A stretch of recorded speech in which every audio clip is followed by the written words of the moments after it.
Ladies and gentlemen, the following segment of the podcast is presented exclusively by Hillsdale College, now in its 175th year. Hillsdale is a truly independent institution where learning is prized and intellectual enthusiasm is valued. Thank you for listening, and my sincere appreciation to Hillsdale for their sponsorship. He's here. He's here. Now, broadcasting from the underground command post, deep in the bowels of a hidden bunker, somewhere under the brick and steel of a nondescript building, we've once again made contact with our leader, Mark Levin. Hello, America. I'm Mark Levin. Our number, 877-381-3811, 877-381-3811. Lots to get to this evening. We'll get to the latest on the coronavirus. We'll get to the latest on an old, washed-up congressman, liberal Democrat from California, threatening Don Trump Jr. We'll get to Dylan Byers, NBC senior media reporter. Love how they have media reporters. Guy used to be a hack for Politico and then worked his way to NBC. Attacking Fox News and talk radio. I'm sure he means me and others for politicizing the coronavirus.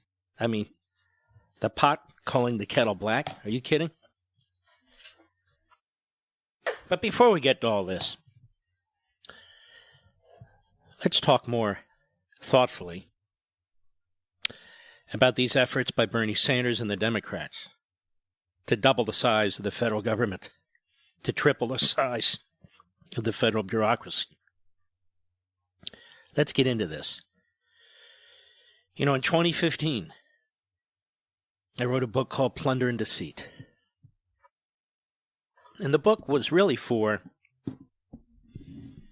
younger people and their parents. Younger people and their parents. There was a quote I started off in the book by British philosopher and statesman Sir Francis Bacon, almost half a millennia ago. He said, "Children sweeten labors, but they make misfortunes more bitter. They increase the cares of life, but they mitigate the remembrance of death." And so I asked this question at the beginning of the book. This is totally relevant to what's going on today. Can we simultaneously love our children but betray their generation and generations yet born? And I'm saying that if you embrace Marxism, Sanders, this radical Democrat agenda, can you simultaneously love your children but betray their generation and generations yet born? And I'm asking you Sanders supporters out there, whether you're young or whether you're a parent. Among the least acknowledged facts of American modernity is the extent to which parents, acting in their familiar capacity naturally and tenaciously, guard their young children from threat and peril, to the point of risking their own physical and economic security in extreme cases. However, as part of the political and governing community, that is the ruling generation, many of these same parents, wittingly and unwittingly, join with other parents in tolerating, if not enthusiastically championing, disadvantageous and even grievous public policies that jeopardize not only their children's future, but the welfare of successive generations. There are accepted norms of behavior, a moral order, born of experience and knowledge, instinct and faith, teaching and reason, and love and passion, that provide definition for and boundaries between right and wrong, good and evil, and fairness and injustice, applicable to families and societies alike. So a harmony of virtuous interests informed by tried and true traditions, customs, values, and institutions, and cultivated within families and the larger community, preserves and improves the human condition, one individual at a time, one generation to the next. Broadly speaking, this is the civil society. To embrace the moral order as parents nurturing their children, yet to abandon the moral order as members of the ruling generation, thereby contributing to predictably deleterious public policies with prospectively calamitous outcomes, is a decadence that leads to unstable and potentially oppressive or even tyrannical conditions, which in the end degrade and disassemble the civil society and consume their children's generation and generations beyond. Reformation and recovery may be possible, but difficult and complicated, and typically only after the exaction of an enormous human toll. And I am talking here about the policies that are being propounded now. In modern America, the unraveling of the civil society had been subtly persistent, but is now intensifying. Remember, I wrote this 5 years ago. Evidence of rising utopian statism, that is, the allure of political demagogues and self-appointed masterminds, peddling abstractions and fantasies, in pursuit of a non-existent, paradisiacal society, and the concomitant accretion of governmental power in an increasingly authoritarian and centralized federal leviathan abounds. The ruling generation's governing policies are already forecast to diminish the quality of life of future generations, and among other things, witness the massive welfare and entitlement state, which is concurrently expanding and imploding, and the brazen abandonment of constitutional firewalls and governing limitations. If not appropriately and expeditiously ameliorated, the effects will be dire, and the ruling generation knows it. Why do so many loving parents, as part of the ruling generation, abandon the civil society for the growing tyranny of a voracious central government that steals their children's future, thus condemning their children and unborn generations to a dangerously precarious and unstable environment, despite a large majority acknowledging the national decline for which they blame politicians? Parents are constantly thinking about and talking about their own children and in interacting with them in their everyday lives. Obviously, children are of flesh and blood, and their existence and condition are reality. Given that the future is not the here and now, and future generations are images or ideas of amorphous groups of strangers, born and unborn, parents can delude themselves that their own children's immediate welfare, which they work to protect and improve, can be detached from the well-being of future generations. I was trying to analyze this schizophrenia in the mindset of adults with children who conduct themselves in their own lives one way and yet would have society conduct in the aggregate itself in a completely opposite way, even knowing that it is disastrous. This psychology also makes it easier for parents, as part of the ruling generation, to downplay or ignore the longer-term and broader ruinous effects of contemporary public policies and reject any role or responsibility in contributing to them. One of the reasons I'm going through this is I've been asked today, I have people coming up to me, how do I explain what's going on? I'm explaining it now. It is a contradiction that usually originates with governing elites and statists who relentlessly reinforce and encourage it. They self-righteously advocate public policies that obligate future generations' labors and resources to their own real and perceived benefit, empowering governmental abuse via social engineering and economic depredation. They disguise the delinquency as compassionate and premised on good intentions, often insisting their objectives will improve the prospects of those most severely burdened by them, the children. Many in the ruling generation have themselves become entrapped in economically unsustainable governmental schemes, in which they are beneficiaries of or reliant on public programs, such as unfunded entitlements, to which they have contributed significantly into supposed trust funds, and around which they have organized their retirement years. They also find self-deluding solace in the politically expedient and deceitful representations by the ruling class, which dismisses evidence of its own diversion and depletion of trust funds and its overall maladministration as the invention of doomsayers and scaremongers. So I'm trying to explain the role of the parents in this process, how they conduct themselves in ways in which they show that they love their children, and yet they're creating a societal environment which will destroy their children. Destroy their children. The Congressional Budget Office, 5 years old, appendage of Congress, reports that without a dramatic change in federal spending, 25 years from now, federal debt held by the public will exceed 100% of the gross domestic product. That is 100% of all goods and services produced. Debt would be on an upward path relative to the size of the economy, a trend that could not be sustained indefinitely. This is our government reporting this. While you're hearing Sanders and the others talk about adding 30 trillion, 50 trillion, 90 trillion on top of the increases that will already occur in the spending in the budget. In addition, they said, beyond the next 25 years, the pressures caused by rising budget deficits and debt would become even greater unless laws governing taxes and spending were changed. With deficits as big as the ones that the Congressional Budget Office projects, federal debt would be growing faster than the economy, a path that would ultimately be unsustainable, quote, unquote. And this is what they concluded.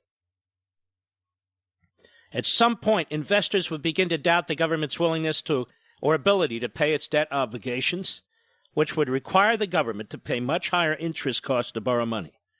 Such a fiscal crisis would present policymakers with extremely difficult choices and would probably have a substantial negative impact on the country.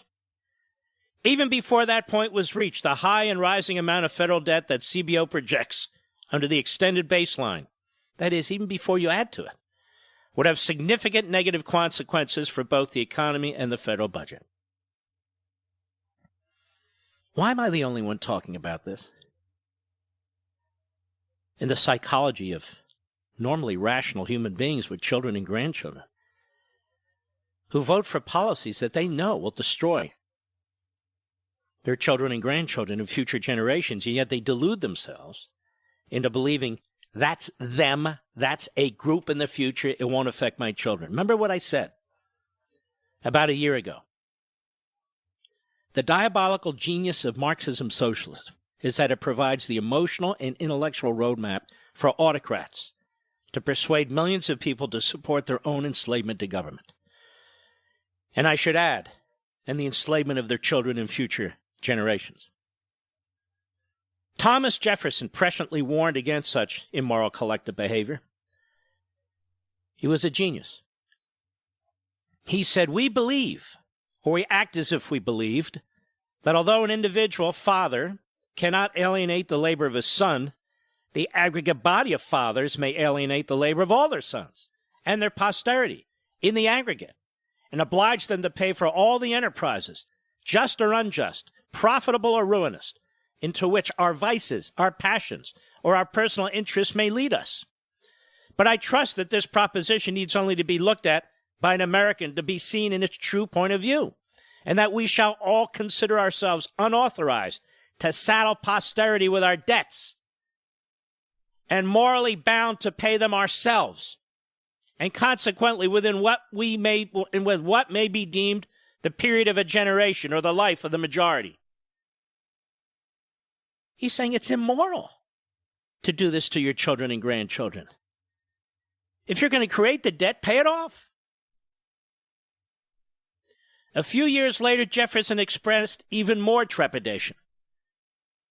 With the decline of society begins, indeed, the war of all against all, which some philosophers observing to be so general in this world have mistaken it for the natural instead of the abusive state of man.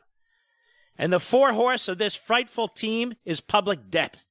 Taxation follows that, and in its train, wretchedness and oppression.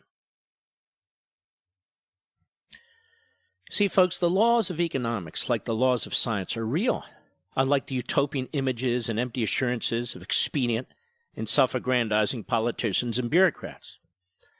There's a point of irreversibility from which no generation in the larger society cannot recover. Moreover, just as economic and political liberty are intertwined, spreading economic instability leads to political turmoil and ultimately social disorder or collapse. In the interim, as this process unfolds, the dissolution of constitutional republicanism, including representative and consensual governance, dispersed authority among federal branches and between federal and state governments, in the empowerment of a pervasive federal administrative state incessantly insinuating itself into the lives of the people, becomes regular and routine.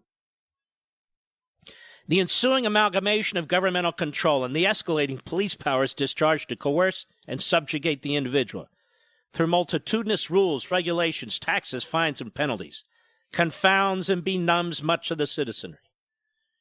Furthermore, the designed societal transformation and decay of enlightened self-government are portrayed as compassionate, progressive, and even inevitable.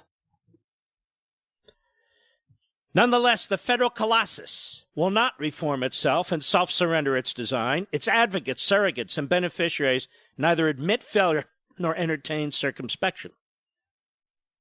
They are increasingly fanatical as they insist on more zealous applications of their ideological preoccupations and societal schemes. I've just defined for you Bernie Sanders, his ideology, and that basically of the Democrats running for the nomination for president. I'll be right back. Mark Levin.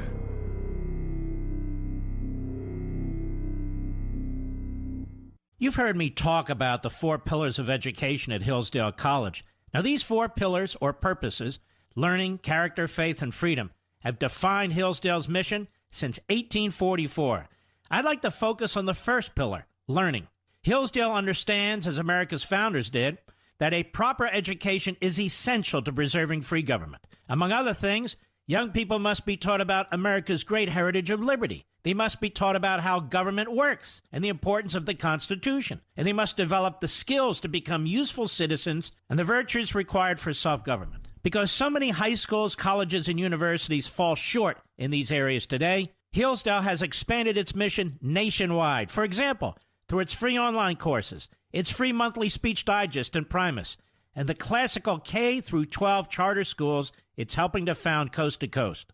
Discover how you and your children can learn from Hillsdale College, too. Go to levinforhillsdale.com.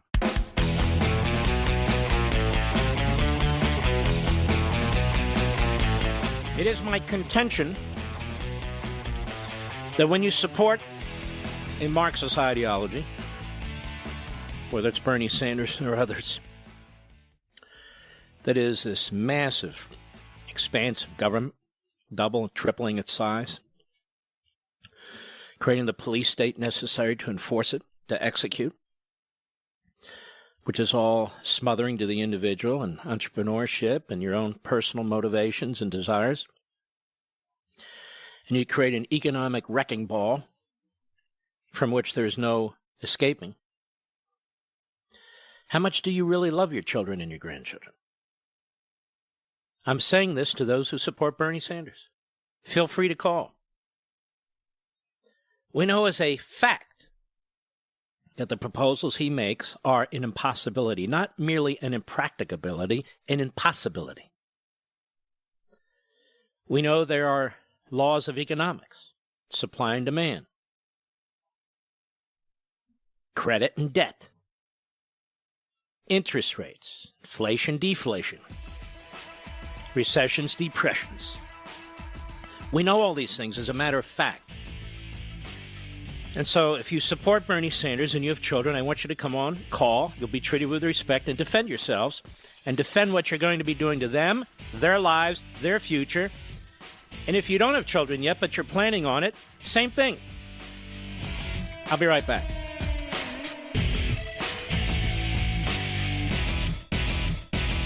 You've heard me talk about the 4 pillars of education at Hillsdale College. Now, these 4 pillars or purposes, learning, character, faith, and freedom, have defined Hillsdale's mission since 1844.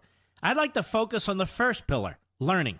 Hillsdale understands, as America's founders did, that a proper education is essential to preserving free government. Among other things, young people must be taught about America's great heritage of liberty. They must be taught about how government works and the importance of the Constitution. And they must develop the skills to become useful citizens and the virtues required for self-government. Because so many high schools, colleges, and universities fall short in these areas today, Hillsdale has expanded its mission nationwide. For example, through its free online courses, its free monthly speech digest and Primus, and the classical K through 12 charter schools it's helping to found coast to coast.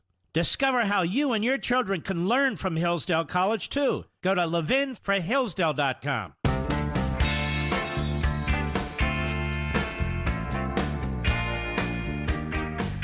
This is America's Constitutional Convention, the Mark Levin Show. Call in now, 877-381-3811.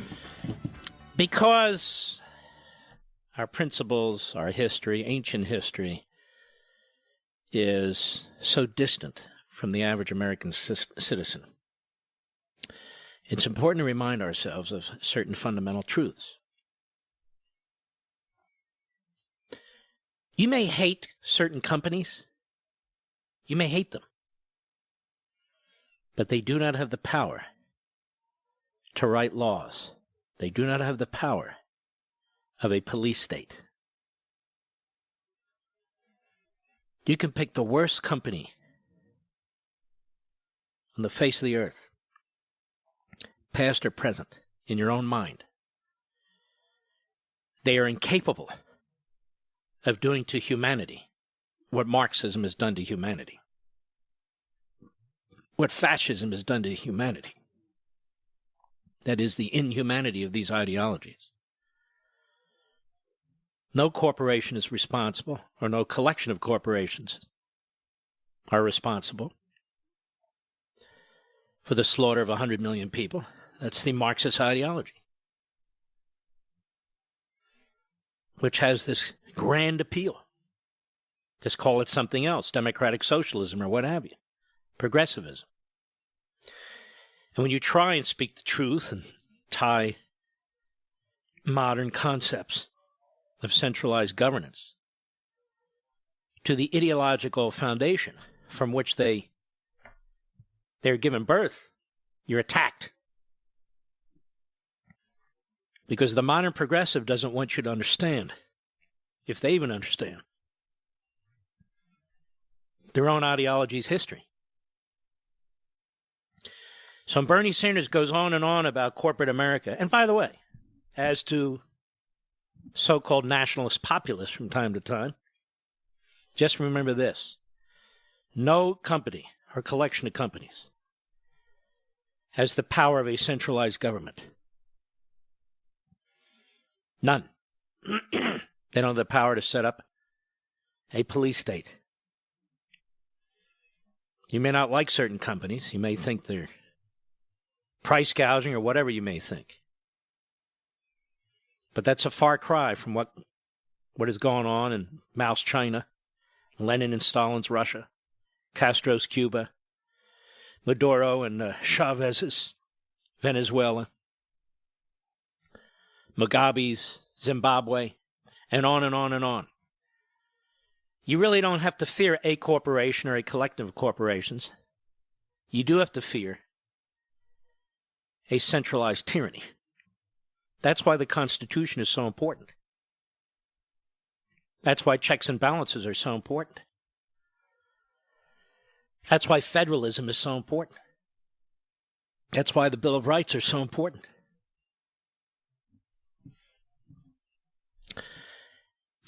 And this is why a Bernie Sanders, and I use him as an example, but he's a prominent example today.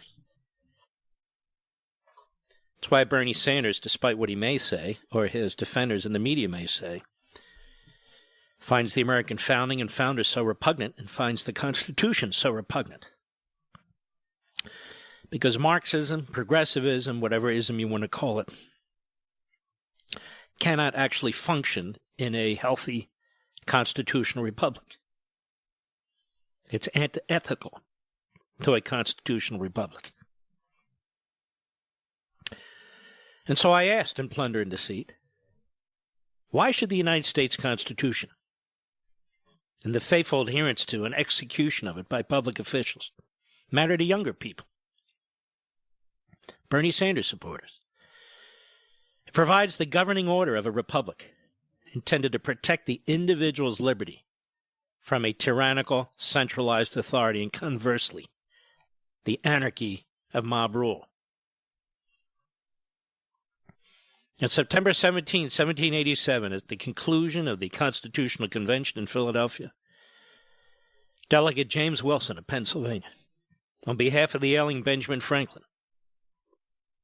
read aloud Franklin's speech to the convention in favor of adopting the Constitution.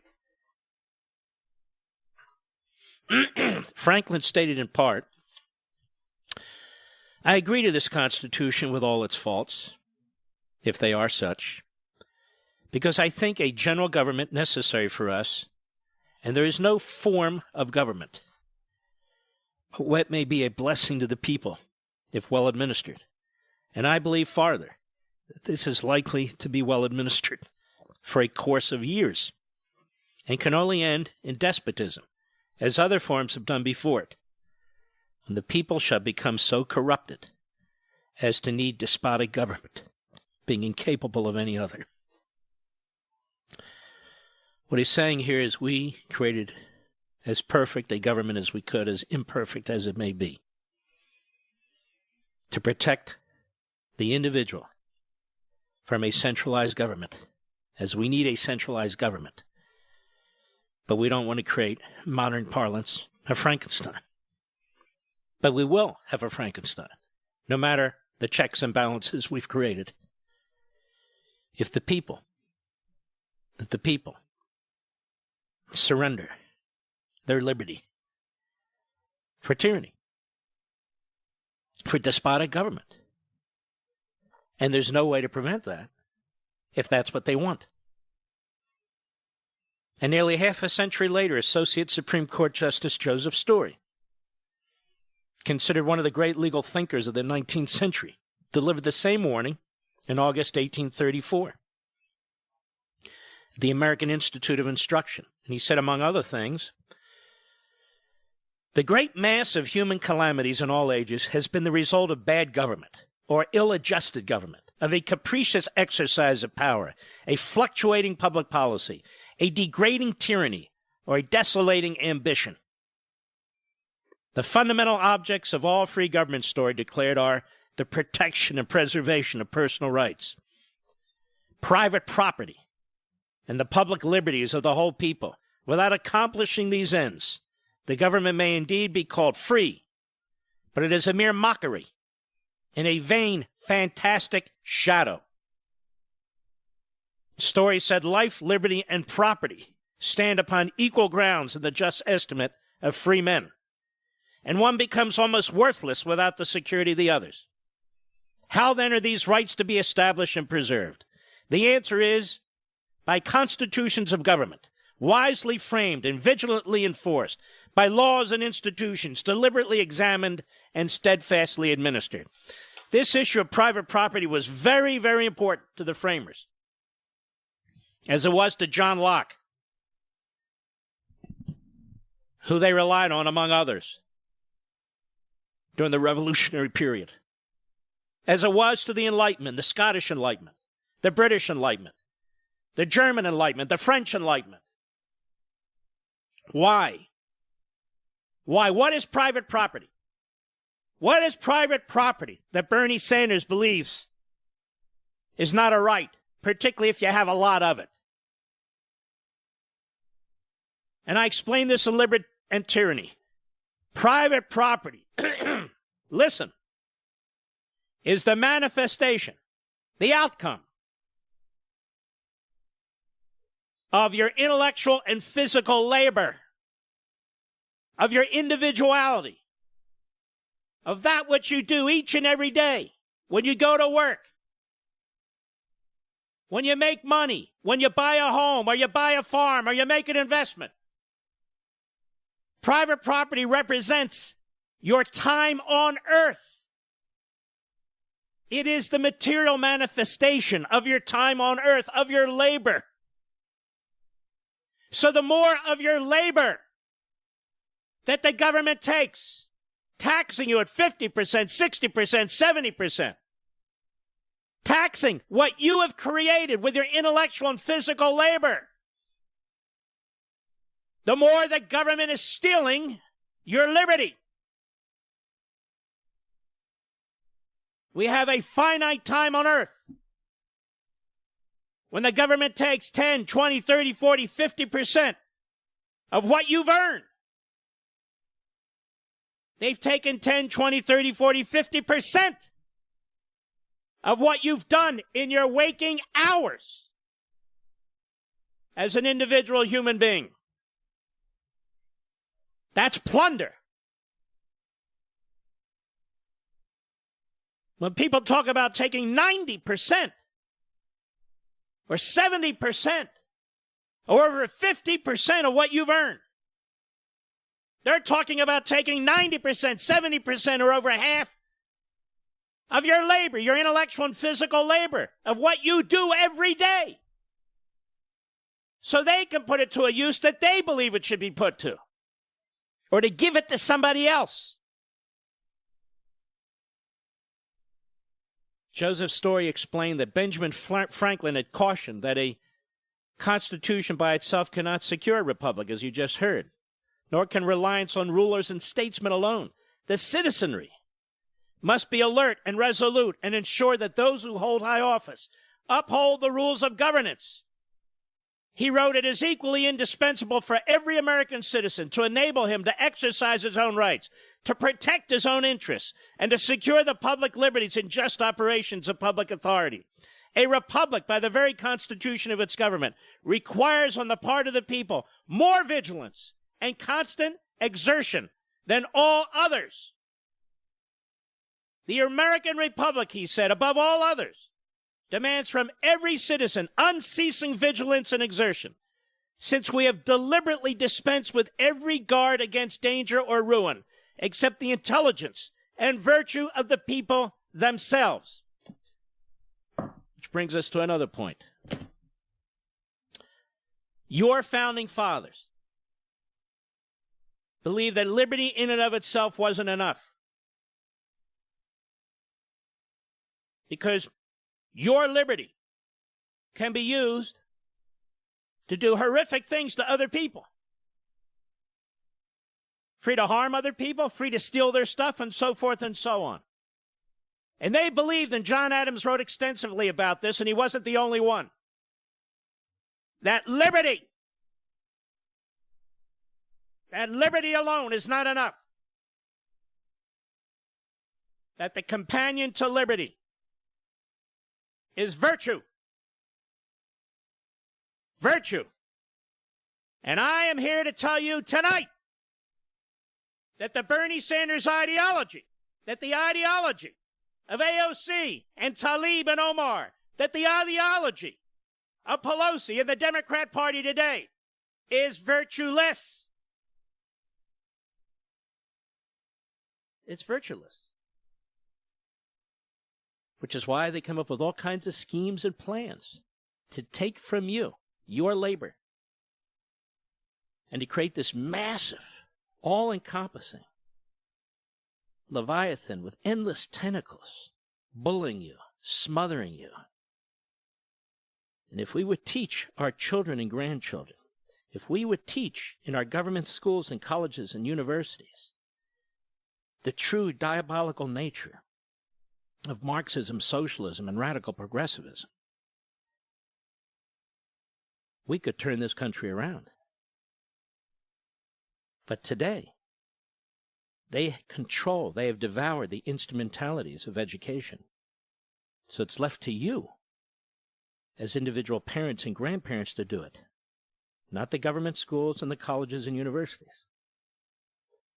Which is why I started this program tonight with plunder and deceit, and asked the parents and grandparents who are going to vote for Bernie Sanders, do they really care about their children and grandchildren? Or those who hope to have children one day, do you really care about the children that you hope to have one day? When you will create a tyrannical, dark, impoverished environment for your children? Something you would never do in your own homes? But as a collective with others, you feel secure in inflicting society generally with this kind of immoral conduct? Think about it. I'm not spending an hour on this in the first hour.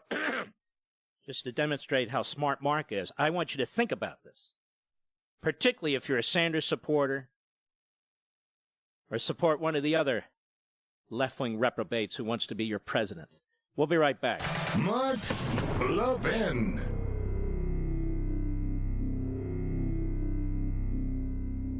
You've heard me talk about the 4 pillars of education at Hillsdale College. Now, these 4 pillars or purposes, learning, character, faith, and freedom, have defined Hillsdale's mission since 1844.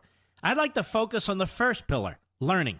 Hillsdale understands, as America's founders did, that a proper education is essential to preserving free government. Among other things, young people must be taught about America's great heritage of liberty. They must be taught about how government works and the importance of the Constitution. And they must develop the skills to become useful citizens and the virtues required for self-government. Because so many high schools, colleges, and universities fall short in these areas today, Hillsdale has expanded its mission nationwide. For example, through its free online courses, its free monthly speech digest and Primus, and the classical K through 12 charter schools it's helping to found coast to coast.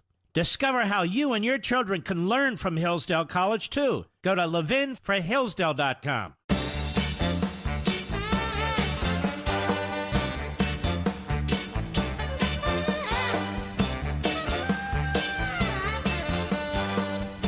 By the way, we have a tremendous Life, Liberty, and Levin this Sunday at 8 p.m. Eastern, 5 p.m. Pacific, where we get into a lot of these issues on Sanders, the ideology. If you're really into this and history, and apply it to what's taking place today, I really hope you'll watch it with Charlie Kirk and me. He's an extremely smart young man. He's got his feelers out on all these college campuses, what's going on with young people. So I hope you'll watch this. This is a very different program, Life, Liberty, and Levin. I hope you're getting used to it and enjoying it and scheduling it and watching it or DVRing, or however you go about. Let's begin with Bob Foley in Minnesota, the Mark Levin app by Bernie supporter. Go, sir. Hi, Mark. Yes, sir. Go right ahead. We have 1 minute. Okay. Real quick, you need both wings for a bird to fly. We need the left wing. You can't just eliminate it. I don't have any idea what that means. We don't need wings to fly. We're not flying. You sound like Woodrow Wilson, who talks about the living, breathing Constitution. Why haven't we outlawed the Communist Party? What do you mean, why haven't we outlawed the Oh, jeez. Are you a Bernie supporter? I am a Bernie supporter. Okay. What do you mean, why haven't we outlawed the Communist Party? Because it's a legal party. Who cares? What does this have to do with anything that I have said?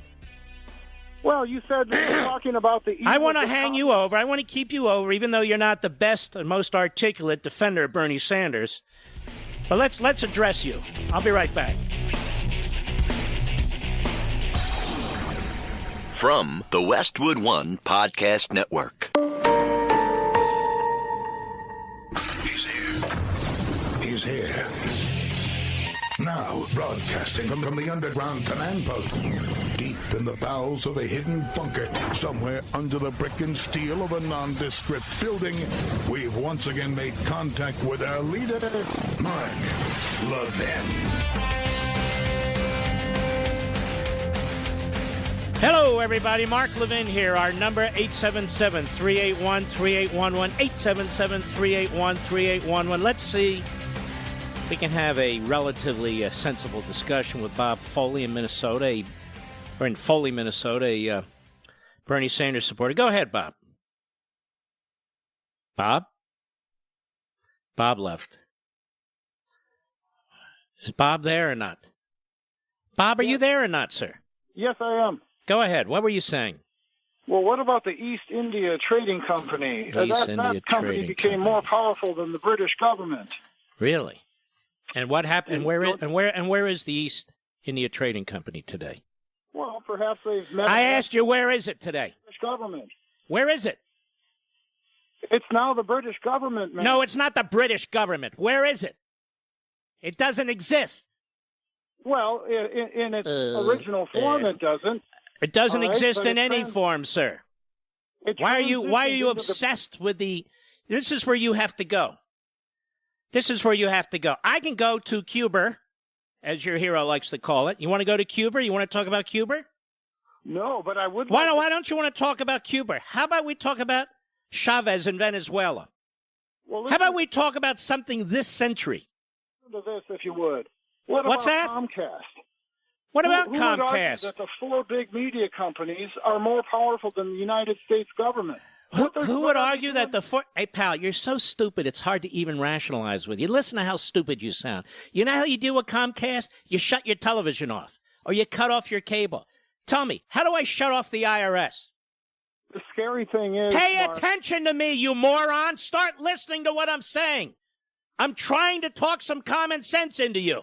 You're busy clicking all the bucket points. Comcast? Does anybody think Comcast... And I'm no fan of Comcast. Who cares? Does anybody think Comcast is as powerful as the federal government? This idiot wants to talk about the East India Trading Company?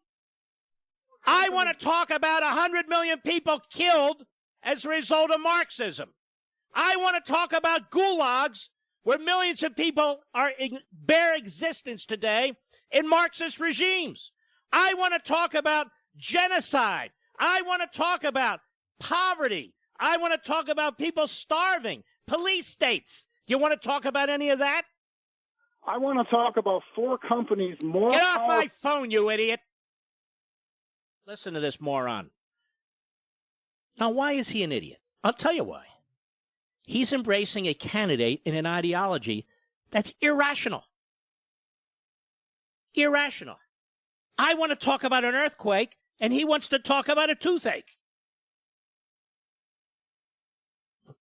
And this guy, he lives in the lap of... You know, we live in this society like no human beings have ever lived.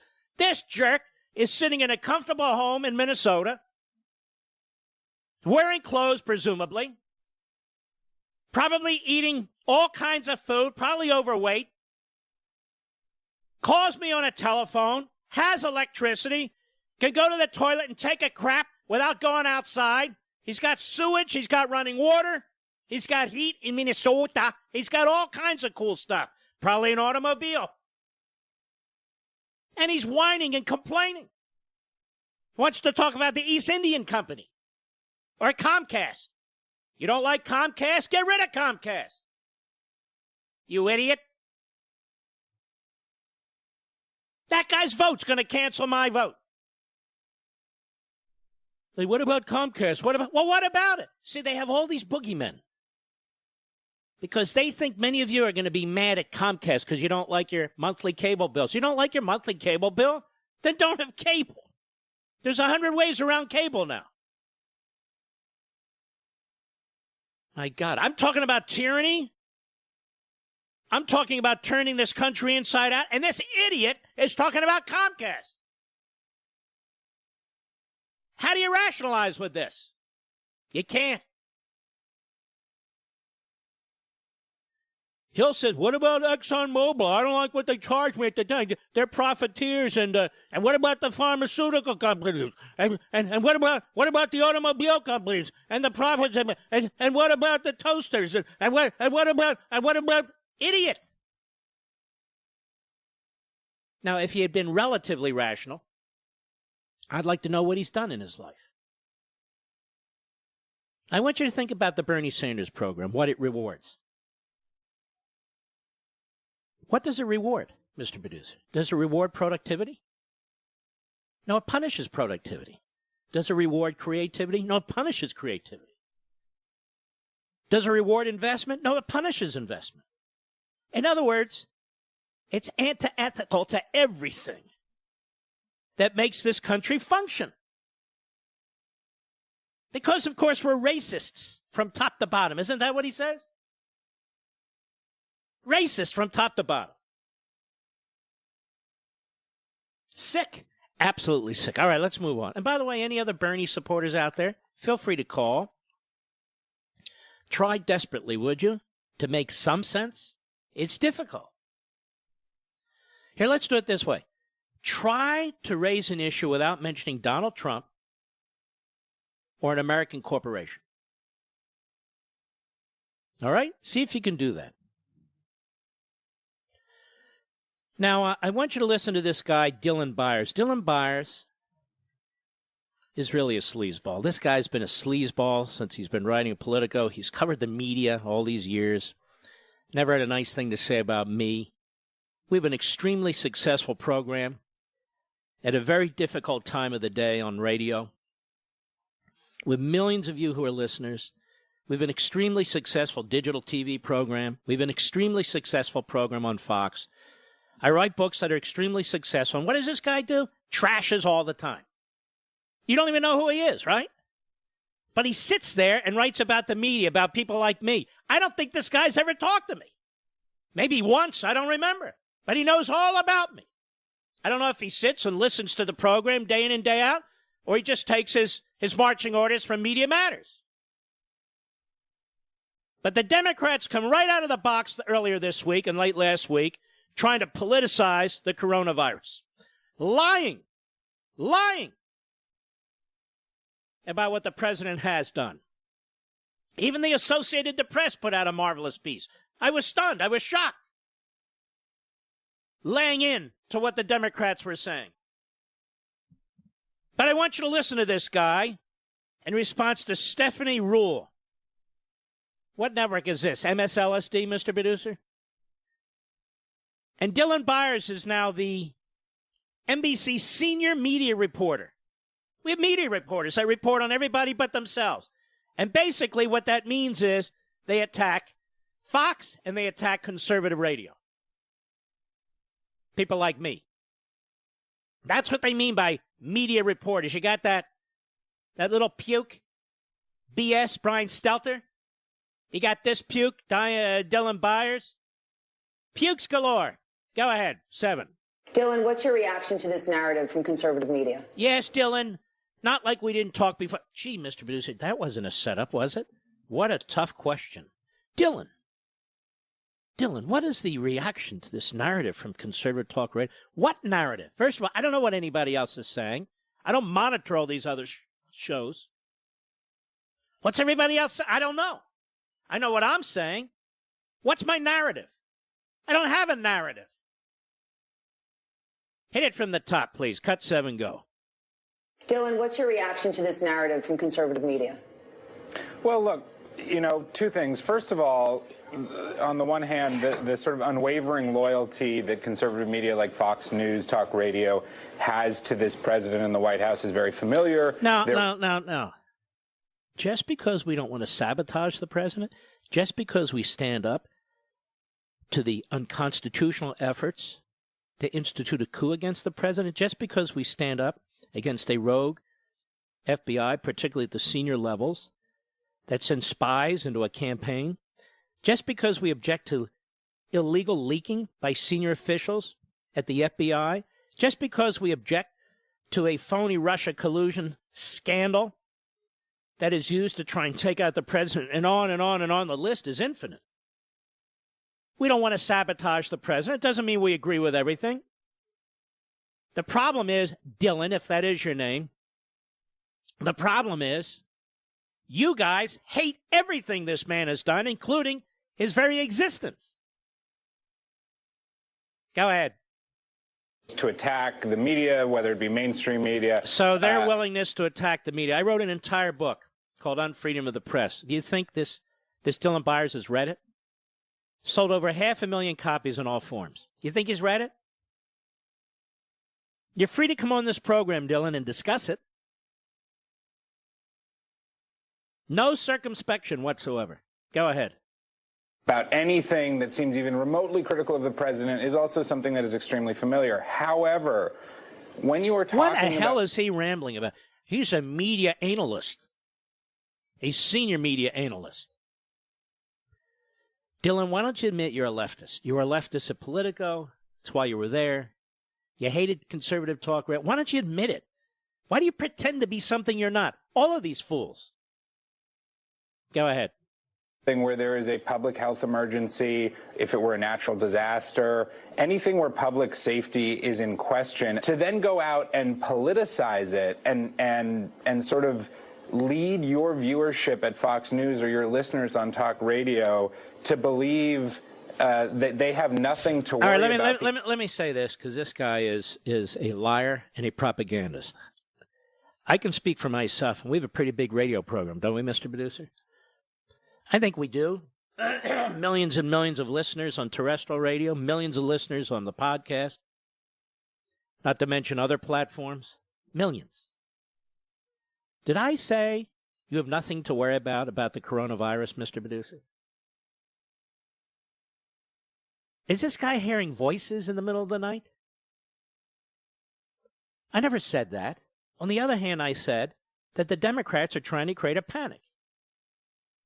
And the Democrats have been lying about the funding for the CDC and the NIH.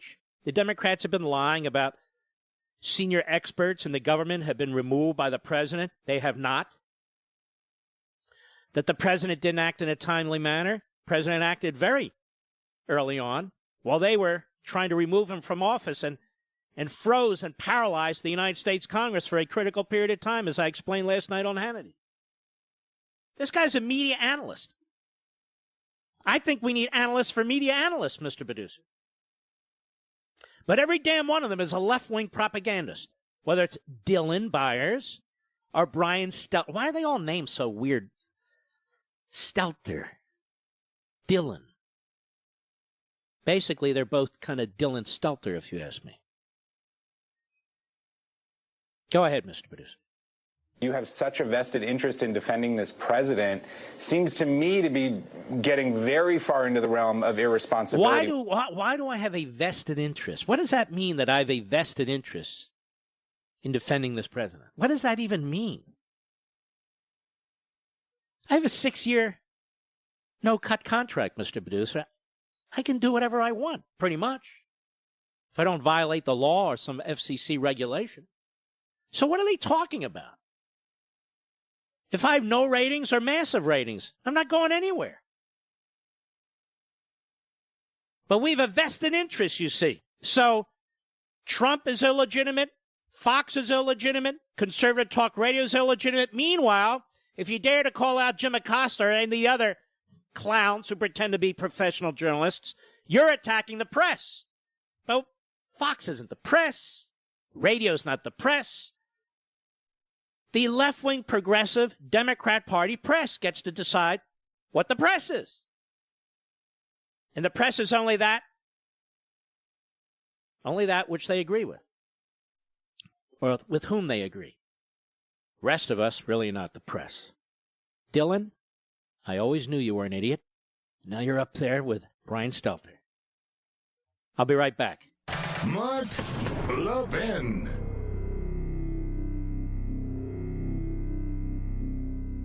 Deborah's home was stolen. I don't mean thieves stole stuff. I mean scammers literally stole her home. The FBI calls home title theft one of the fastest growing white-collar crimes. This story is why you need Home Title Lock. Deborah says criminals found the title to their home online and filed fraudulent documents claiming they owned it. Wait, it gets worse. Deborah says, I was evicted from my own home and $85,000 in equity gone. Nobody believes you can get your home stolen this easily. My friends, this is why you need to get Home Title Lock, because no insurance or bank protects your home from title theft. First things first, go to HomeTitleLock.com and register your address to see if you're already a victim and don't know it. Then sign up to help protect your legal title to your home so you don't end up like Deborah. And to get started, I got you 60 risk-free days of protection. Just go to HomeTitleLock.com, HomeTitleLock.com. That's HomeTitleLock.com.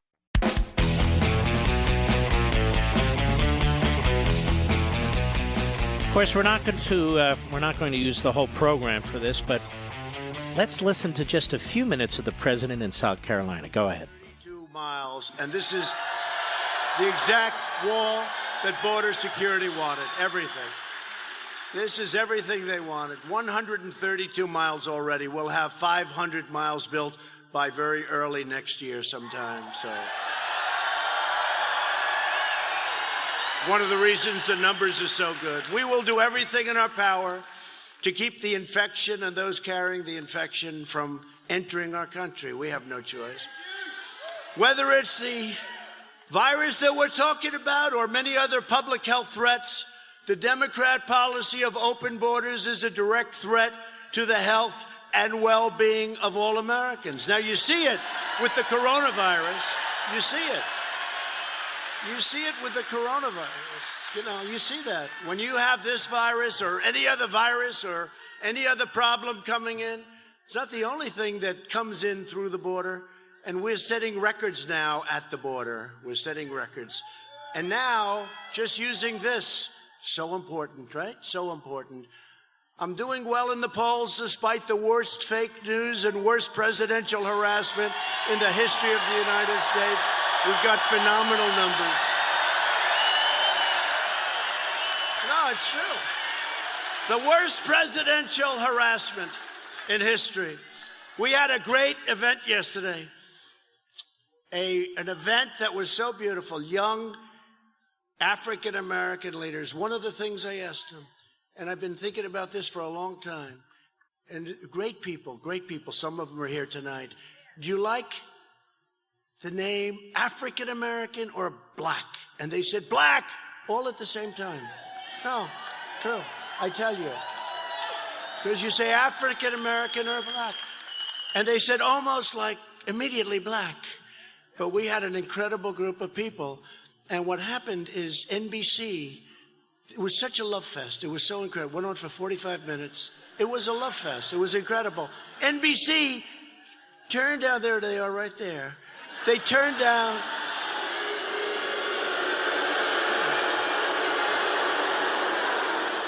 Comcast, which owns NBC, actually NBC, I think, which is, we call it MSDNC, right? MSDNC. But NBC, I think, is worse than CNN. I actually do. And Comcast, a company that spends millions and millions of dollars on their image, I'll do everything possible to destroy their image because they are terrible. They are terrible. They are terrible. They're a terrible group of people. And they paid me a fortune for years for The Apprentice. They paid me a fortune. And when I left the show, it was doing great. When I left the show, 14 seasons, think of that. He got a big movie star. I won't tell you his name. Nobody would know. Actually, nobody will know his name because he was on for such a short period of time. But the show went down the tubes very quickly after they had Trump. But the country, in 5 years from now... President of the United States understands better than Dylan Byers, Stelter, and all the rest of them. You know what he understands, Mr. Producer? The culture. The culture. And he functions within the culture, and he's addressing us through the culture. That's why you find it so compelling and intriguing and entertaining. I'll be right back.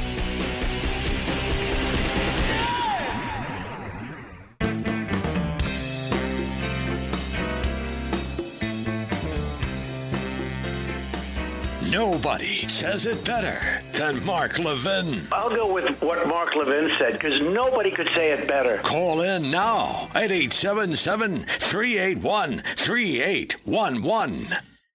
You see, the so-called media analysts, like the legal analysts, they'll only consider you legitimate if you trash the president. Then you're legitimate. Like them, you know. They're such pathetic buffoons, it's really. You know, it's shocking that your home can be stolen this easily. What am I talking about? That's the brutal lesson Deborah learned when thieves found her home's title online, forged it, literally took ownership of her home. In an instant, thieves legally owned Deborah's home. She got evicted and spent a fortune in legal fees trying to get it back. And by the way, she still has the debt. She still has the mortgage. The FBI calls home title fraud one of the fastest growing crimes. And you do not want to be next. That's why I urge you to protect the online title to your home with Home Title Lock. The legal documents to our homes are kept online where thieves hunt them. They forge the documents stating you sold your home. Then they borrow against your home and stick you with the payments. No insurance or bank protects you, but Home Title Lock will and does. You could already be a victim of title fraud and not even know it. So you need to find out. That's the first thing. So register your home at HometitleLock.com. Enter Mark for 1 month of free protection. Again, that's HomeTitleLock.com. Enter Mark. HomeTitleLock.com. Enter Mark for 1 month free protection. Now, the media are sort of doing a hit and run on this, but there was a big decision today by a panel of the appeals court in Washington, D.C., involving Don McGahn. Don McGahn is the former and first counsel to the President of the United States, White House counsel. And his testimony was subpoenaed by the rogue Democrats in the House. We have a tradition in this country, which is that the immediate circle around the president, and then some, is immune from such subpoenas as a general matter. Not in every case, but as a general matter. So the president can actually conduct himself and his business with confidence in knowing that his advisors will not be subjected to the opposition party's attacks. Otherwise, he's not free to speak to them. Imagine that in your own case. If you have an accountant, you have a lawyer, or whomever, or whatever it is. Especially the president, who is in charge of one branch of the government. I've been telling you here, behind this microphone, that what the House Democrats were trying to do, really a committee, not even the House generally, would not work. That we have a long tradition of protecting the office of the presidency. And that really this is a dispute between two branches of government, and the courts really shouldn't be playing referee. In some ways, it's a complicated issue, not to me, but for others. Well, a decision came down today, and the president won, meaning we won, meaning the Constitution won, Mr. Byers. As ABC News wrote, in a 2-1 ruling, a panel of federal appeals court judges on Friday ordered the dismissal of House Democrats' case seeking the testimony of Donald McGahn, meaning the former White House counsel would not have to appear before a congressional committee. And I can tell you that the court would rule the same way if it were John Bolton, the former national security advisor. The ruling grants a major legal victory to President Donald Trump. The ruling, ladies and gentlemen, protects separation of powers. That's what it does. The Department of Justice, arguing on the president's behalf, has contended that the Constitution forbids federal courts from resolving this kind of interbranch information dispute. We agree and dismiss the case, the judges wrote in their 88-page opinion. Now, what the media are saying, to the extent they cover this, is that the author of the opinion, the 3-judge panel, on behalf of the 2 judges, is a gentleman by the name of Thomas Griffin, a Republican appointee. Now, this is really quite fascinating to me. When the president and others like me talk about Obama-appointed judges, we are admonished. The president was admonished by, of all people, the Chief Justice of the United States. We don't have Obama judges and Clinton judges and Reagan judges and Trump judges, says John Roberts in an incoherent and unbelievably stupid statement. Of course, Trump appoints judges on a different basis than Obama. Trump wants them to comply with the Constitution. Obama wants them to eviscerate it. In any event, the fact of the matter is, really the status quo prevailed. And yet the reporting on this has been minimal. All the talk going on and on. All the talk. We need McGahn. We got to have Bolton. We got to. And by the way, while that Senate trial's going on, the coronavirus is spreading in China and elsewhere. But I'll play a little bit for you what I said last night on Hannity. But first, I want to swing back into the president, who's speaking in South Carolina, Mr. Producer. Go ahead. Bernie's easier to beat. They think Bernie's easier to beat. So whether it's Bernie Sanders' plan to eliminate private health care, Elizabeth Warren's plan. I told you that I had more Indian blood in me than her, even though I have none. I have none. Zero. I have none. I have none. I said, I have more Indian blood in me than she has. And she choked. She said, I'm going to show. She hired this company, and they went out and did a blood test. 1,024th, right? So that means I probably won somewhere down the line 1,000,000 years ago. I'm telling you, that was horrible. She choked. We don't want a person to win that chokes. We don't want a choke artist, right? One thing you will say about me, I'm not a choker with all these people for years. They're after me for years. We can't have chokers. We can't have chokers as your president. So, Elizabeth Warren's plan to eliminate America's borders, so that's what you would, or Mini Mike's plan to eliminate your Second Amendment and take away your guns. How about that? Mini Mike wants to take away your guns. The insanity of the Democrat Party is why millions of registered Democrat voters are joining our movement. They are joining our great new Republican Party. This November, we are going to take back the House. We are going to hold the Senate, and we are going to keep the White House.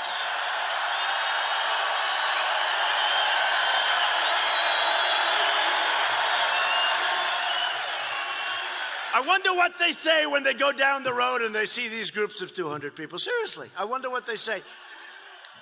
They never talk about, they'll say, Joe Biden had a fabulous crowd today. Fabulous! So fabulous that there's like 5 people. And they'll leave and they'll say, President Trump had a smattering of applause. Smattering. They use the word smattering a lot. This is not, let's let them hear it. This is not a smattering. This is not a smattering. It's not a smattering. Turn the camera. That's not a smattering.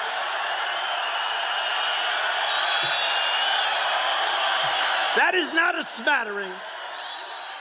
I hate it. They say Donald Trump, you know, in India, I hate to say this to you, but so they actually have a 129,000 seat stadium. Did you see it? The place was packed.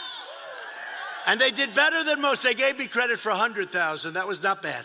It's 129. The stadium holds 100. They had a field that's about 3 times. It's cricket. It's the biggest stadium. And they had 129. I was with the Prime Minister of India, Modi, great guy, loved by the people of India. And we had an amazing thing. And I went in, and here's the problem. This is a big crowd. And normally I like talking about my crowds because I get crowds like nobody's. But I just got back from 140 or 50 or 60,000 people. And now I'm coming here. What does this place hold? 15? It's hard to be enthused. Do you understand that? I may never be excited again about a crowd after going to India. But they have, think of this, they have 1.5 billion people. We have 350. So we're doing pretty well, I'll tell you what, but I love this crowd. And I love that crowd too. Tell you they have a great love for, they have a great love. They have a great leader and they have a great love for the people of this country. That was really a worthwhile trip. With us tonight are both of your incredible All right, we're going to take a little break, Mr. Producer. Which commercial am I on? Can you tell me? We're good right now. No commercial?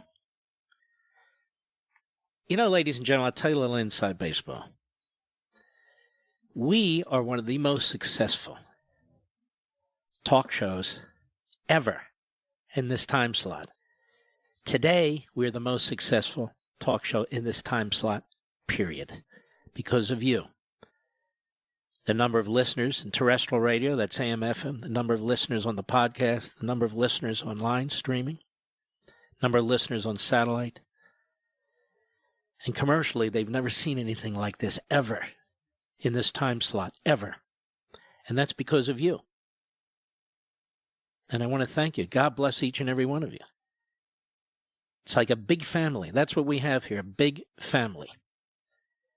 And the media analysts and the other haters will never get it, and we don't even care if they do.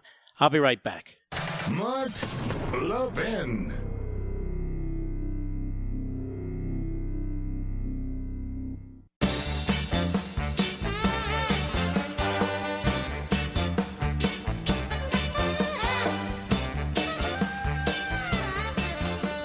You know what?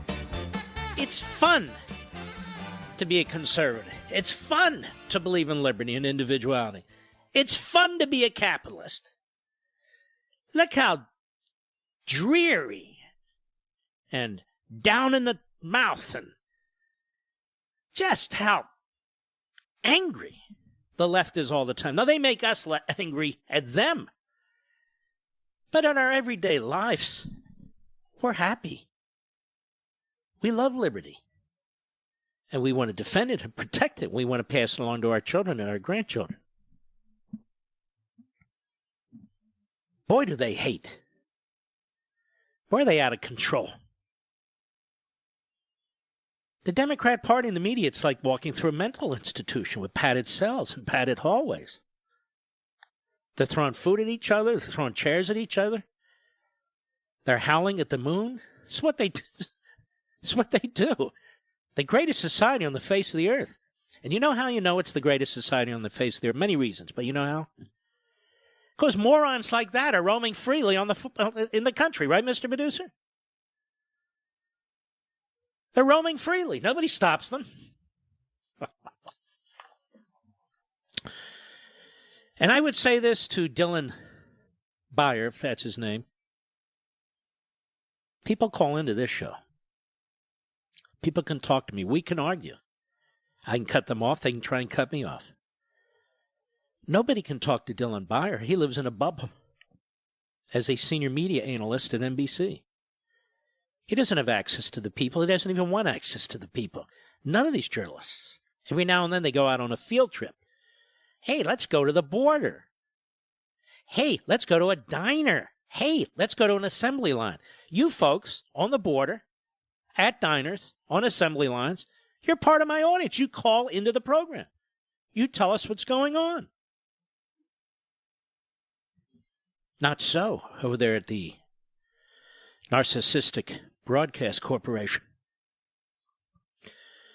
Hillsdale College understands, as America's founders did, that a proper education is essential to preserving free government. That's why learning truth is a pillar of Hillsdale College. Now, these 4 pillars are purposes: learning, character, faith, and freedom. Have defined Hillsdale's mission since 1844. Now, look, if young people don't learn about America's great heritage of liberty, the freedom in our country will vanish. They must be taught how our government works and the importance of the Constitution. They need to develop the skills to become useful citizens and the virtues required for self-government. Since so many high schools, colleges, and universities fall short in these areas today, Hillsdale has expanded its mission nationwide.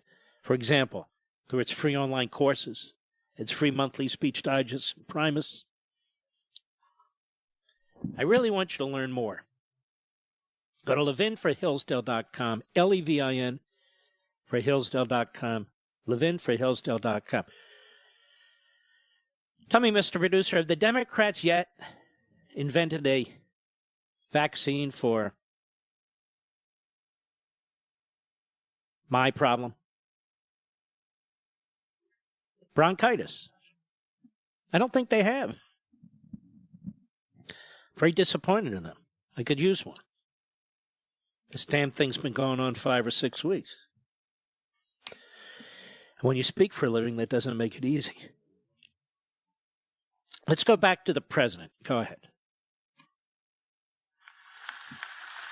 So thank you very much for being here. And maybe I could ask our governor, our great governor of this incredible state, to say a few words. Please, Henry. Thank you.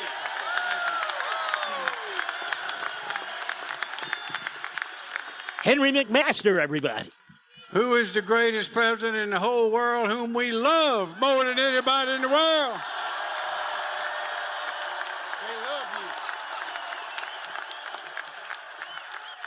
you. And what is the name of the president who loves you?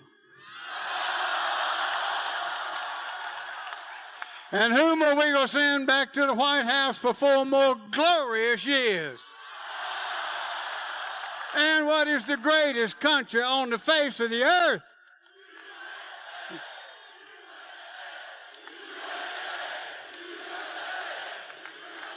By the way, you don't hear any of this at a Democrat rally. What's the greatest country on the face of the earth? What do they say? The Scandinavian countries. Yeah, Denmark.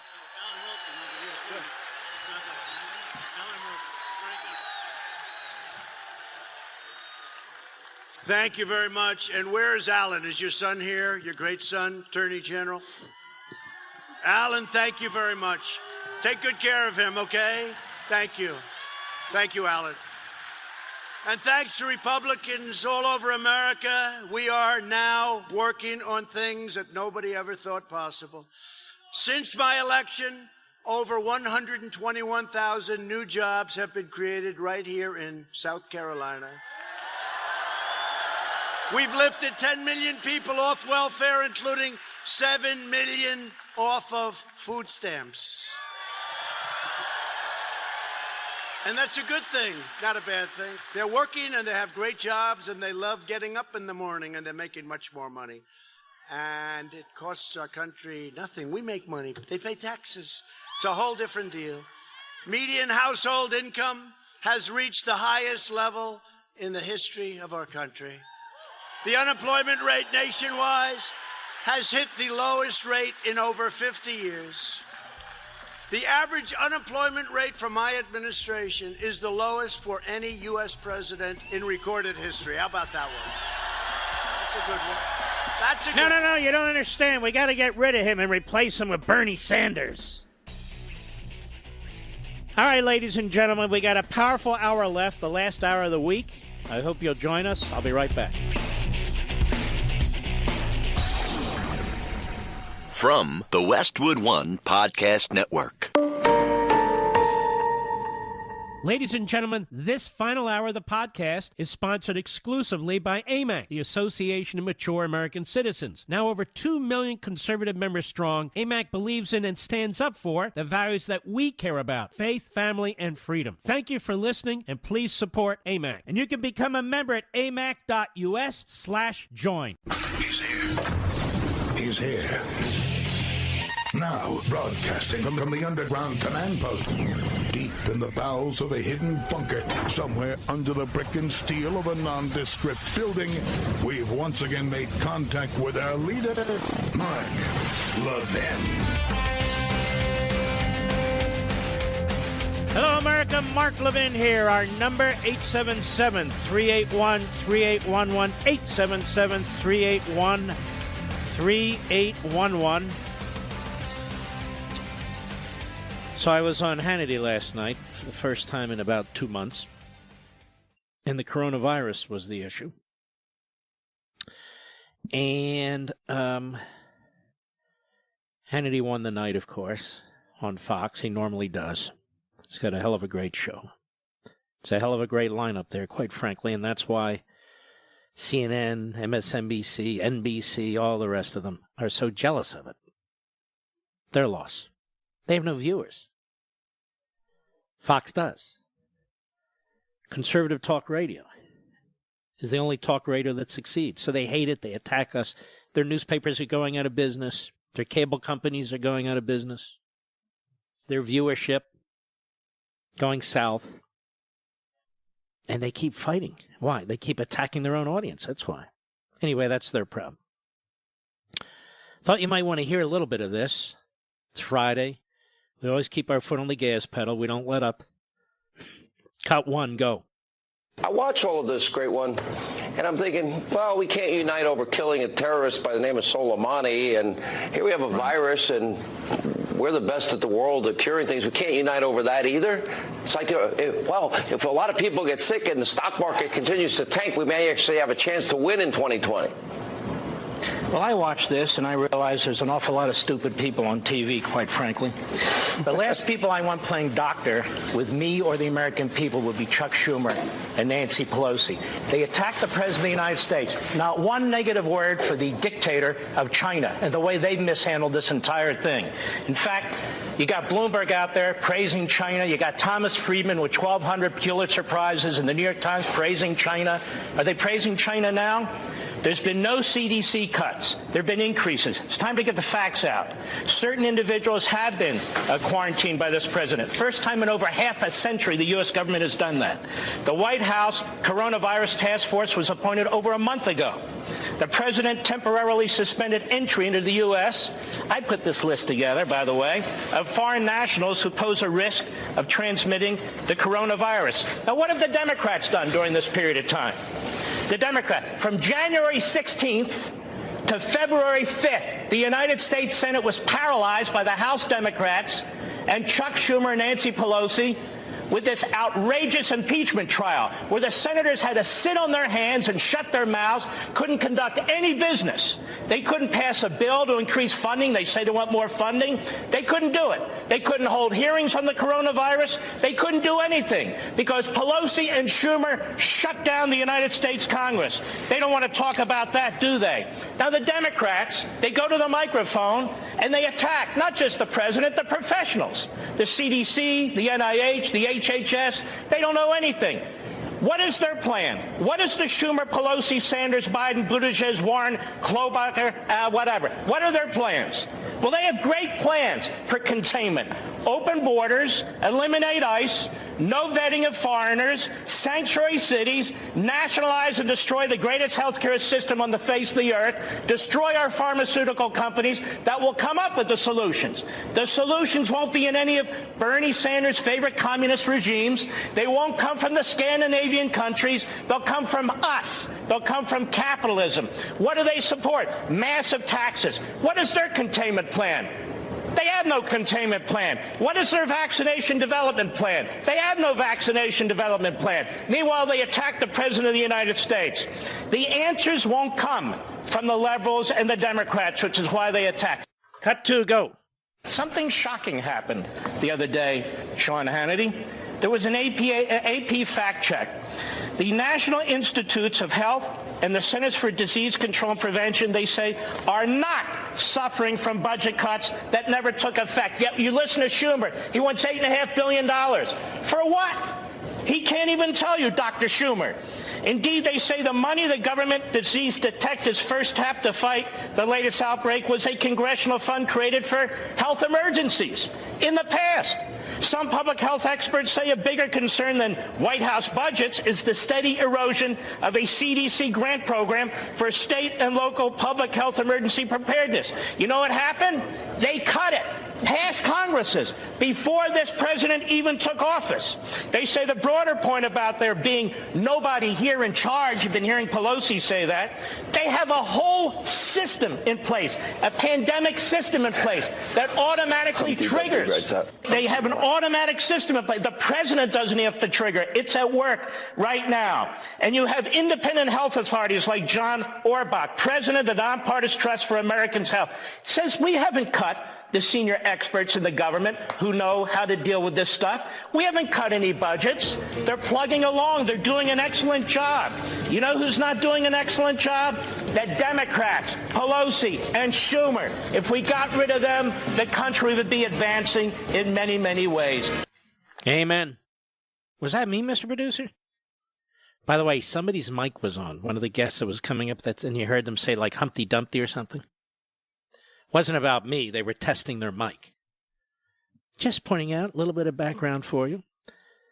Don Trump Jr., who I'm very, very fond of. My wife and I have gotten to know him and Kimberly, and we think they're terrific. Donald Trump Jr. on Fox and Friends today. He states something that is unequivocally, factually true. Cut 3, go. We've seen this play out for 4 years. Anything that they can use to try to hurt Trump, they will. Anything he does in a positive sense, like you heard from the reporter that was just suspended from ABC, they will not give him credit for. The playbook is old at this point. But for them to try to take a pandemic and seemingly hope that it comes here and kills millions of people so that they could end Donald Trump's streak of winning is a new level of sickness. I don't know if this is coronavirus or Trump derangement syndrome, but these people are infected badly. To run that in the New York Times, this isn't Vox. This isn't one of these, crazy left-wing journalists. This is the New York Times. By the way, he's talking about the New York Times calling it the Trump virus. The New York Times. The New York Times that covered up the Holocaust. Go ahead. Seriousness, it's truly sick. Now, those same Democrats last week when my father shut down travel to and from China were saying, it's an overreaction. It's a disaster. You're being xenophobic. Now they're flipping that. I mean, they can have it both ways because no one in the media will actually cover themselves honestly. And that's what's going on. And I think the American people have seen it for what it is. And it's an absolute travesty. So, of course, what do they do at MSLSD? By the way, did you see there's another sexual harassment thing over there, Mr. Producer? Wow, these liberals, can't they keep their hands to themselves? Can't they keep their mouths shut?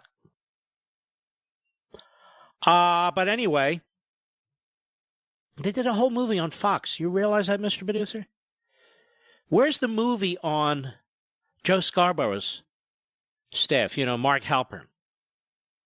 Or the movie on Matt Lauer, or the movie on Charlie Rose, or the movie now, I guess, on Chris Matthews. Could have all kinds of movies.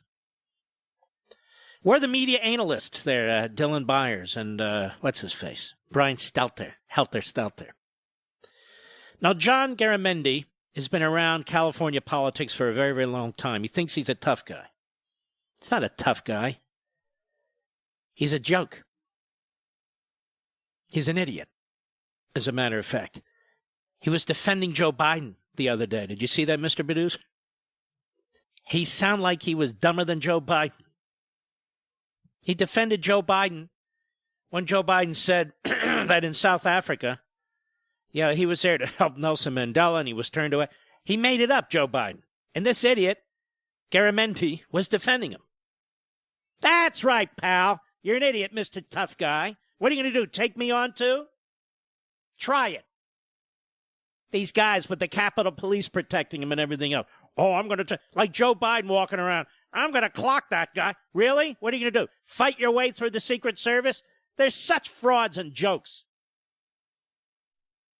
So let's listen to this putz. That's right, tough guy. Cut 4, go. When you look at the discussion around coronavirus as it exists in the politics sphere, the president's son, Donald Trump Jr., was on this morning and suggested or said outright... Hey, Haley. Hello, Haley. Did you hear what Schumer said and Pelosi said long before Don Jr. spoke? Do you know what Don Jr. is reacting to and responding to, Haley? No, you don't. Why? You're another idiot. You're an idiot. You work at a bottom feeder enterprise, MSLSD. Go ahead. Democrats are taking a pandemic, seemingly hoping, and I'm quoting, quote, it comes here and kills millions of people so it can end the president's streak of winning. You call that a new level of sickness. I want to give you an opportunity to respond to that Yes, comment. I want to give you an opportunity, Congressman, to really lay into Don Jr., because that's what we do in our newsroom here on MSLSD, where we have only the best news people. Rachel Madcow, Lawrence the Nut O'Donnell. What else they have? Oh, Al Sharpton. Chris Matthews. Oh, I got Brian Williams. We got the best of the best here over here at MSLSD. Yes, we do. Yes, we do. I want to give you the opportunity to respond. Do they ever do this to a conservative Republican? Set it up and then say, Don Jr., we want to give you an opportunity to respond. Now let's listen to what this a-hole. A-hole? Mark, what do you mean by a-hole? What do you think I mean? Armhole. Armhole. What did you think I was thinking? Get your heads out of the gutter. I was thinking armhole. What were you thinking, Mr. Producer? Armhole, right. Let's listen to this a-hole, Garamendi. Go ahead. From Don Jr. He should not be near me when he says that. There would be a serious altercation. Oh, wow. What a strong, tough man. You going to be wearing your false teeth? When you do that, you're going to be doing that? You're going to be taking your Geritol? Just curious. He should not be near me when he says that. All these tough Democrat congressmen, have you noticed? Go ahead. That is just totally outrageous. That is totally outrageous. I can assure you that there is not a Democrat or Republican in Congress that wants anybody to be sick. Don Jr. better not get any place close to me. It would not be a healthy situation. Oh, wow. So scared. Garamendi, tough guy. So scared. And you're a liar, too. I don't know about millions of dead. But you guys are doing this right in front of our eyes. We're not stupid. We see what the Democrat Party is doing. When there's a hurricane and there's a Republican president, the Democrat Party tries to destroy the Republican president. Natural disasters, terrorist attacks, the Democrats try and destroy the Republicans. That's what you do, Garamendi. What's his first name again? I don't even remember. Johnny. That's what you do, Johnny. It's just the truth. I'll give you a perfect example. Here's Mike Bloomberg, a.k.a. Mike Bloomturd, on MSLSD today. Cut 5, go. Do you trust and should Americans trust President Trump to deal with this crisis? Now listen to this. The question that Garamendi got was a setup question to attack John Jr. Now the question that Bloomberg gets is a question to attack the president.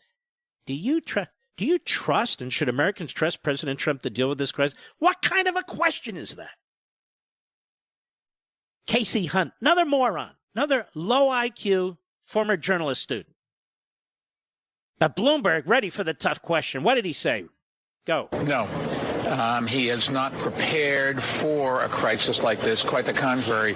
He fired the pandemic specialist 2 years ago. Let's stop. He's a liar, this guy. He is a pathological liar. Bloomberg is.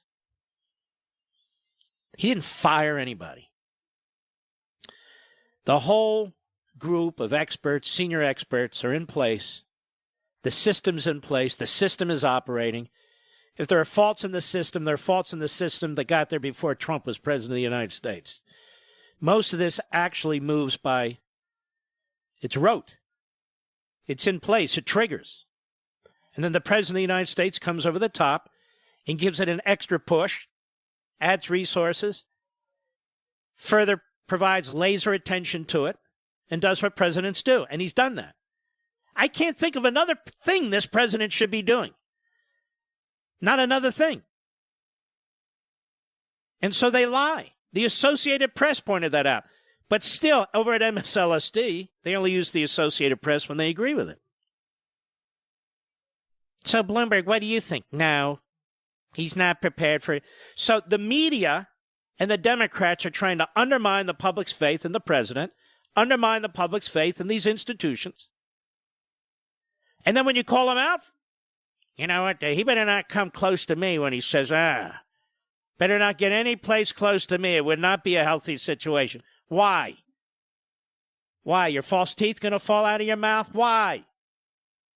You're going to throw up on your loafers? Why is that, Garamendi? What are you going to do, tough guy? Both of these people are clowns. I'll be right back. Mark Levin.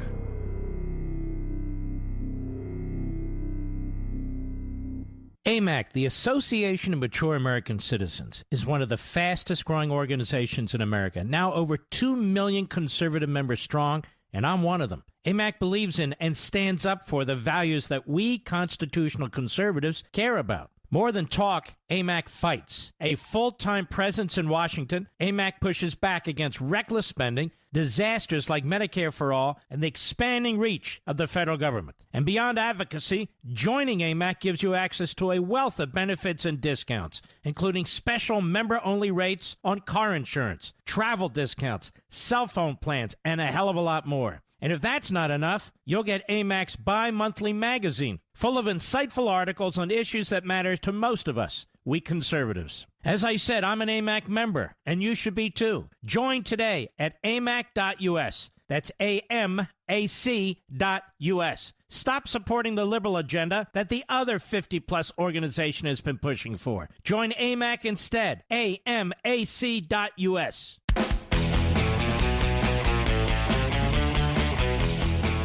We have another Bernie supporter, Robert, Cleveland, Ohio, Sirius Satellite. Go right ahead, sir.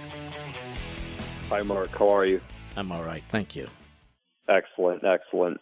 Okay, Bernie Sanders is a revolutionary this country needs to bring it back from the brink of total destruction from this fascist Donald Trump. First of all, the top 1/10 of Actually, it's Bernie Sanders who is fascistic. No, he's not. The top 1/10 of Actually, 1%. it's Bernie Sanders who wants to use the government and force us to do things against our will, like give up our health care, give up our earnings. That's fascistic. Well, people like you earn too much money, and don't you feel bad when people are... I pay the taxes that subsidize you. No, you... Well... What do you do? What do you do, sir? I am currently unemployed. Okay. Well, why don't you get off your ass and get a job? There's 3.6% unemployment. Well, why should I? Exactly. Why should you? Because you're on the dole. You're a loafer. I don't care what the top 1% earn, you idiot. Get off your ass and go earn a living. Take care of yourself. You're not my responsibility. You're not my kid. You're not my relative. You're a loser. Guilty when you have more than other people? Why does that matter? Everybody has more than somebody else. If everybody has the same thing, it's called prison, you idiot. Your greed is going to end. I don't have any greed. I believe in liberty. You're the one who's greedy. You want the government to steal from your neighbors because you get up out of bed at 10 in the morning, you go to bed at 1 in the morning, you sit there in 3 days of underwear, you're drinking your 32-ounce big gulp that Bloomberg doesn't think you should drink, and you get to tell me what to do? Who the hell are you? Who the hell are you to tell me to do anything, you creep? Now get off my phone, you jerk. And don't forget to vote on Wednesday in November. I'll be right back.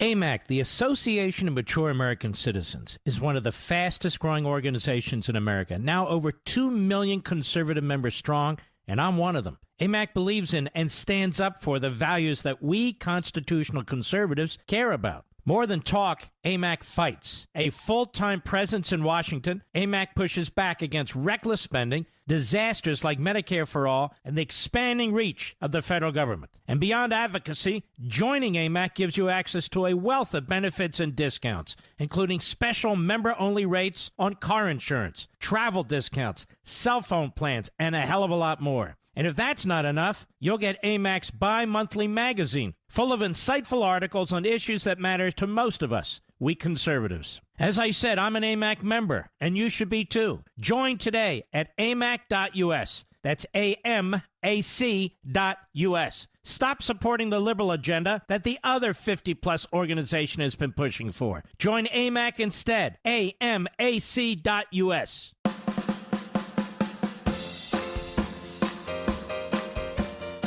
Yes, it's true that Mark Levin is the fastest growing radio show in America. The Mark Levin Show is on at 877-381-3811. You know, these Bernie supporters, at least based on those who call in here, they all sound alike.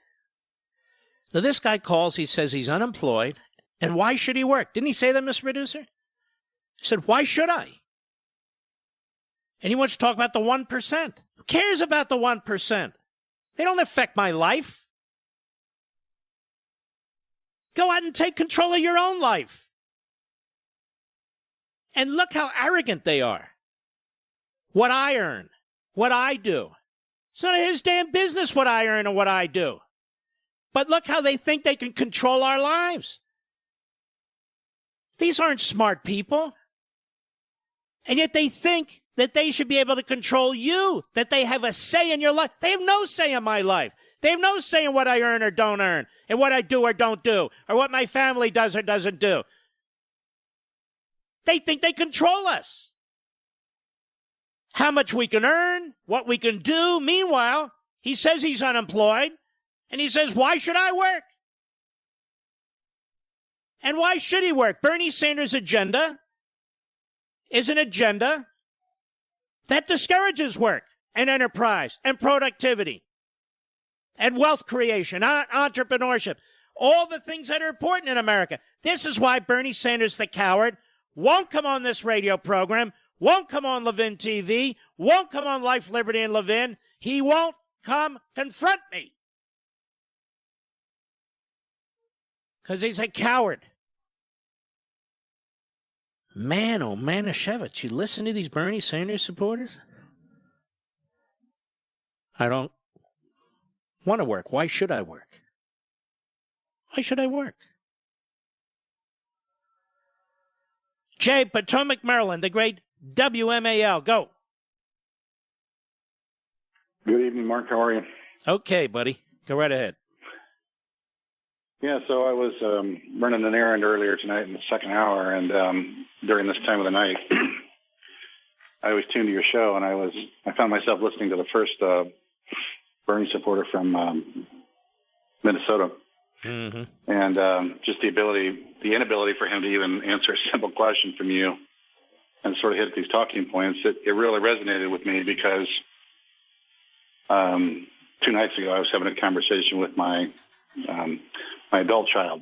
She's in university in Colorado, and she was asking me some of my political thoughts, and I was sharing them with her. But during the middle of the conversation, it turned very antagonistic, and it was very painful. We really locked horns, and I have a very good relationship with her, but it was just very painful, and it was very accusatory, and it just got into the realm of the absurd and the irrational very quick. And it does, and I'm hearing this from a lot of parents, by the way. Yeah, and for me, it became real. Like it became real that this is a real threat to a lot of us on a lot of levels. Because first of all, the ideology that's being espoused by Bernie, and by the way, I agree with you. He's no socialist. He's a Marxist dressed in a socialist label. Mm-hmm. But this ideology that's being proposed, and sort of, I believe there's something happening within that support for him, where they're choosing to go out and become confrontational and become antagonistic. And by the way, people become that way when they can't make sense of their views. Yeah. And so they become antagonistic. They talk in platitudes. They immediately move to talking points. You cannot engage them on a cerebral level. Yeah, and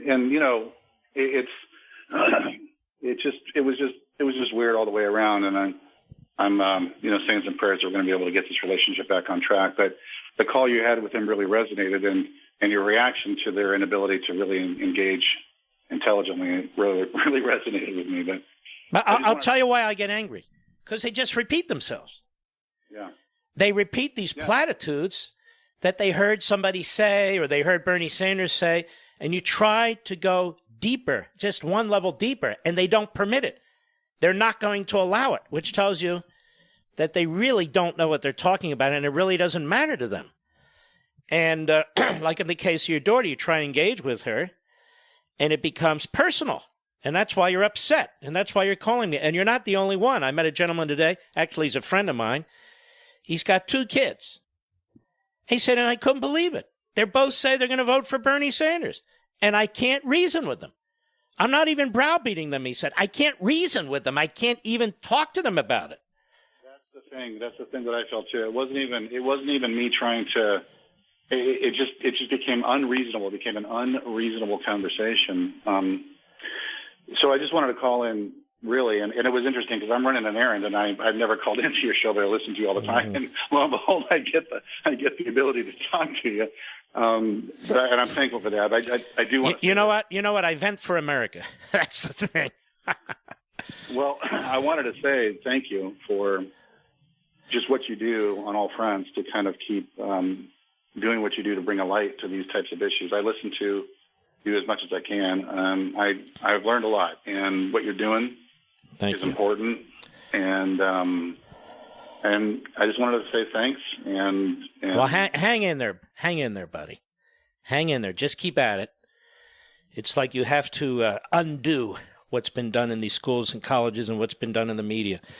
These kids are bombarded with this ideology and bombarded with hate against the family structure. You can't even define what a male and a female are anymore. I mean, the whole thing is up in the air, and we just got to keep at it. I want to thank you for your call, my friend. I very much appreciate it.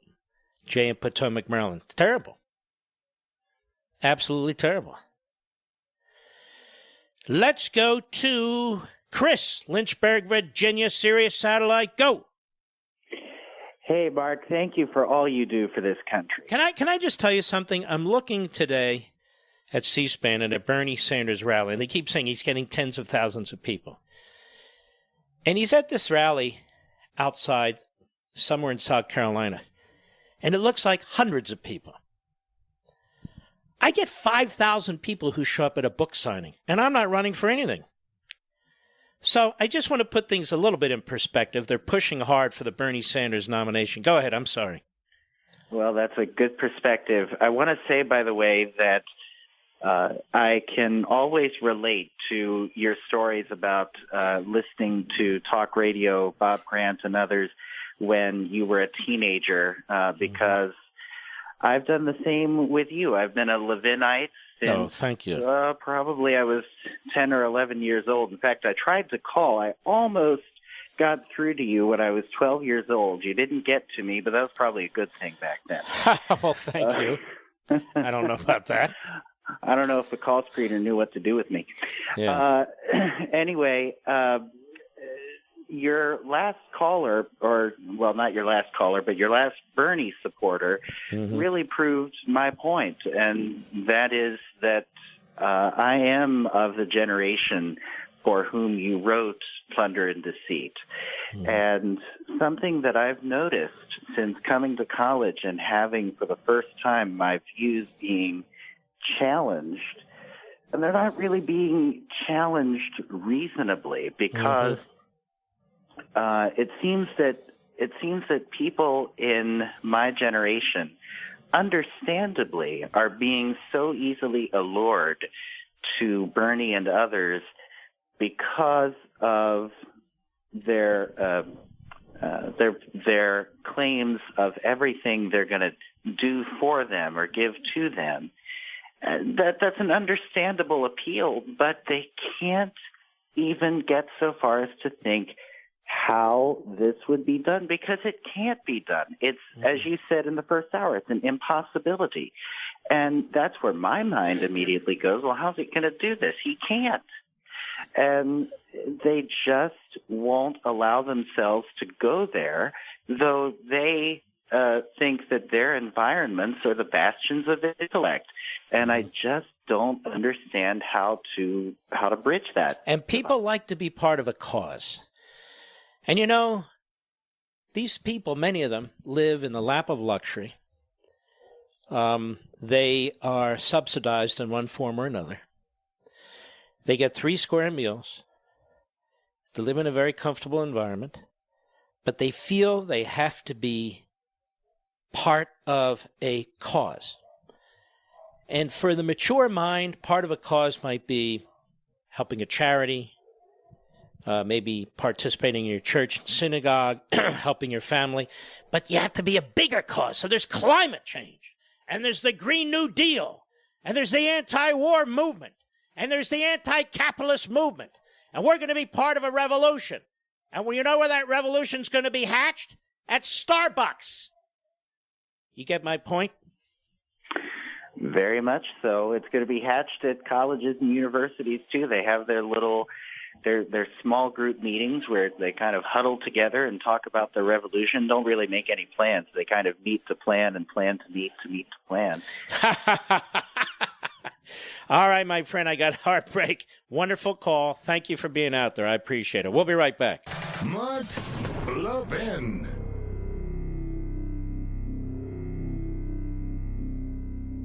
AMAC, the Association of Mature American Citizens, is one of the fastest-growing organizations in America. Now over 2 million conservative members strong, and I'm one of them. AMAC believes in and stands up for the values that we constitutional conservatives care about. More than talk, AMAC fights. A full-time presence in Washington, AMAC pushes back against reckless spending, disasters like Medicare for All, and the expanding reach of the federal government. And beyond advocacy, joining AMAC gives you access to a wealth of benefits and discounts, including special member-only rates on car insurance, travel discounts, cell phone plans, and a hell of a lot more. And if that's not enough, you'll get AMAC's bi-monthly magazine, full of insightful articles on issues that matter to most of us, we conservatives. As I said, I'm an AMAC member, and you should be too. Join today at amac.us. That's AMAC.us.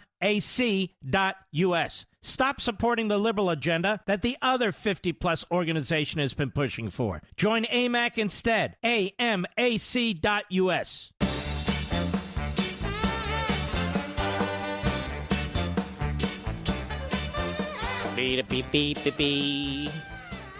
By the way, we're going to have a great Life, Liberty, and Levin on Sunday. We're going to go real deep. I hope you're interested in it. And I think you will, of course, enjoy it. I mean, really. 8 p.m. Eastern, 5 p.m. Pacific, Sunday night on Fox. One-on-one interview. There's nothing like this show in America except this show. So I hope you enjoy it. Don't forget also, we have the hottest podcast in America right now, don't we, Mr. Producer? It's the hottest, fastest-growing podcast in America. Early this year, we were at about 2.5 million. We're now over 5 million, and that's in addition to radio. Go to marklevinshow.com, click on the audio rewind, middle of the top of the home page. That'll take you to the podcast page, and then pick the podcast that you want. Google, Apple, Stitcher. It's that simple. Every Friday, in your honor, in the honor of our country, in America, just for you. Here it goes.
want to thank you, Levinites out there. I love you.